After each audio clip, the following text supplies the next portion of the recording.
ঢেকে রাখে যেমন কুসুম খোলসের আবরণে ফসলের ঘুম, তেমনি তোমার নিবিড় জ্বালা। সুপ্রভাত বন্ধুরা।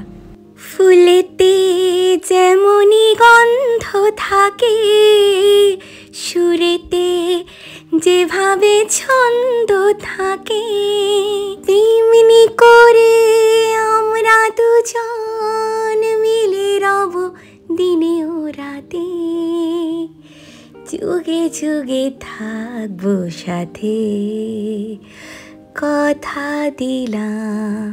তোমরাও থাকবে তো আমার কাছে, আমার পাশে আর আমার চ্যানেলের পাশে, সেটা আমি জানি।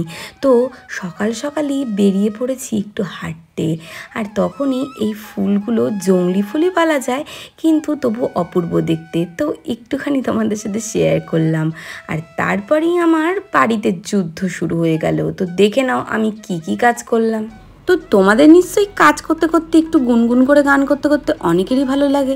কার কার ভালো লাগে নিশ্চয়ই কমেন্ট করে অবশ্যই কিন্তু আমাকে জানাবে। আর তাহলে তোমাদের চ্যানেলটাও ভিজিট করে আমি একটুখানি শুনে আসতে পারবো, আর আমারও ভালো লাগবে। একে অপরের পাশে থেকেই এগিয়ে যেতে হবে, তাই না? তো চলো দেখো, আমি সারাদিন এই কাজগুলোই করি বাড়িতে। তবে শরীরটা অনেকটাই খারাপ বলে কাজকর্মটা অনেকটাই কমিয়ে দিয়েছি, কারণ আমার মাথা ঘোরানোটা খুব ছিল। তোমরা জানোই, তোমাদের সাথে শেয়ার করেছিলাম হয়তো আগে, যে শরীরটা খুবই খারাপ ছিল। তো ওই কারণে আমি রান্নার কাছে সকালবেলা তো যাইনি।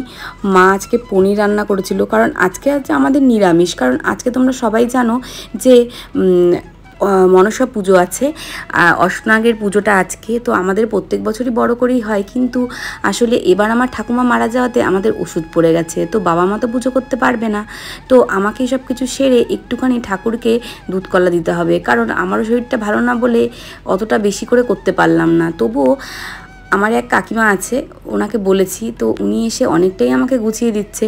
আর এদিকে আমি ঘরের একটুখানি না মুছলে তো আর হয় না, আজকে পুজোবালার দিন, তাই জন্য আমি একটু আস্তে আস্তে কাজগুলোকে সেরে নিচ্ছি।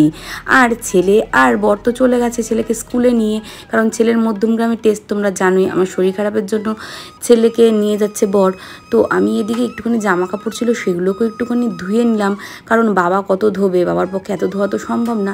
তো ছেলে কিছু জামা প্যান্ট রেখে গেছিলো, সেগুলোকে একটুখানি ধুয়ে নেব। তো ধুয়ে নেওয়ার পরেই আমি স্নান করে নেব, স্নান করেই ঠাকুর ঘরে চলে যাব। এই মেঘলা দিনে একলা ঘরে থাকে না তো মন, কাছে যাব কবে পাবো ওগো তোমার নিমন্ত্রণ। যদি বনে ওই হাওয়া শুধু করে আসা যাওয়া, হায় হায় রে দিনে যায় রে ঘরে আধারে ভুবন, কাছে যাব কবে পাবো ওগো তোমার নিমন্ত্রণ। এটা হেমন্ত মুখোপাধ্যায়ের একটা খুব প্রিয় গান আমার। তো তোমাদের কার কার হেমন্ত মুখোপাধ্যায়ের গান খুব পছন্দ অবশ্যই কিন্তু কমেন্ট করে জানিও। আমার কিন্তু খুব পছন্দ। তো দেখো, স্নান করে কোনো রকমের শাড়িটা পরে নিয়েছি, শরীরের অবস্থা খুবই খারাপ, মুখ চোখ দেখে বুঝতেই পারছো। আর এদিকে কিন্তু আমি ঠাকুর ঘরে চলে এসেছি, আর কাকিমা অনেকটাই গুছিয়ে রেখেছে আগে থেকে। তো আমিও ঠাকুর ঘরে চলে এসে এখানে একটুখানি ধূপকাঠি গুঁজে দিলাম, আর এখানে গুরুদেবকেও একটুখানি দিয়ে দিলাম। আমরা রাম ঠাকুরের শিষ্য, তাই গুরুদেবকে একটুখানি দিয়ে তারপর চলে গেলাম মন্দিরে। এদিকে কাকিমা মন্দিরে সব কিছুই প্রায় গুছিয়ে রেখেছে। আমি গিয়ে শুধু ধূপকাঠি মোমবাতি জ্বালিয়ে একটু ঠাকুরকে নিবেদন করলাম, আর কিছুই করতে পারিনি, তার কারণ শরীরটা খুবই খারাপ ছিল। তো এইভাবেই কিন্তু পুজোটা আজকে কোনো রকম করে নিলাম। তুমি নির্মল করো মঙ্গলকারী, মলিন মর্ম মুছায়। আসলে আমার গানের গলাটা অনেকটাই খারাপ হয়ে গেছে, কারণ এখন একদমই প্র্যাকটিস নেই। তবু গান গাইতে কিন্তু আমি খুব ভালোবাসি, তাই এই ভাঙা গলায় তোমাদের গান শোনালাম। আর দেখো, এদিকে আমি একটু জলমুড়ি খেতে বসে গেছি, কারণ উপোস ছিলাম সকাল থেকেই। তো আমার এমনিতেই পেটের প্রবলেম তোমরা জানো, তো ওই জন্য একটুখানি খেয়ে নিলাম। আর তারপরেই কিন্তু একটুখানি শর্ট ভিডিও বানিয়ে নিলাম, আর বিকেলও হয়ে গেল। আর এদিকে আমি চাও খেয়ে নিলাম, আর ছেলে বিকেলবেলায় সন্ধ্যাবেলা বায়না করলো যে আমি একটু পাঁপড় ভাজা খাবো। তো চলে গেলাম আবার পাঁপড় ভাজতে। আর এদিকে সবাই বললো যে একটু নিরামিষ আলু পটলের তরকারি করতে।